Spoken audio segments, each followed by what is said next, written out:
Бүгінгі біздің іс-шарамыз негізгі миссиясы іс-шараның әйелдер қауымын IT саласында дамыту, ол кісілерге мотивация беру, қандай да пайдалы жақтарын жеткізу, сонымен қатар финанс жағынан өздеріне күш-қуат беру. Бүгінгі іс-шараның барысында біз бірнеше спикерлерді шақырдық. Ол кісілер өз мамандарының, өз саласының мамандары деп айтуға болады.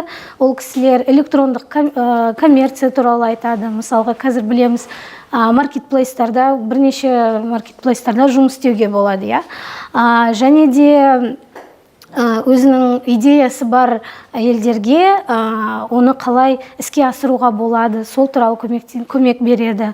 Және де біз осы Астана Хаб деген технопарктің әр региондық менеджерларын шақырдық. Ол кісілер жаңағы өздерінің проекттарын айтады. Стартапты қалай жүзеге асыруға болады, не болмаса қандай оқуға болады, ақысыз оқып, ары қарай сіздер үйден отырып жұмыс жасауларыңызға, ақша табуларыңызға болатыны туралы жеткізеді.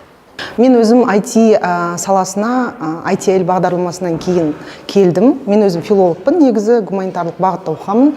Бір жаңа бағытта білім алайын деп, осы IT әйел жобасына қатыстым. Бұл IT әйел жобасы Астана Хаб және Техноум қауымдастығымен бірге ұйымдастырылған жоба деп айтуға болады.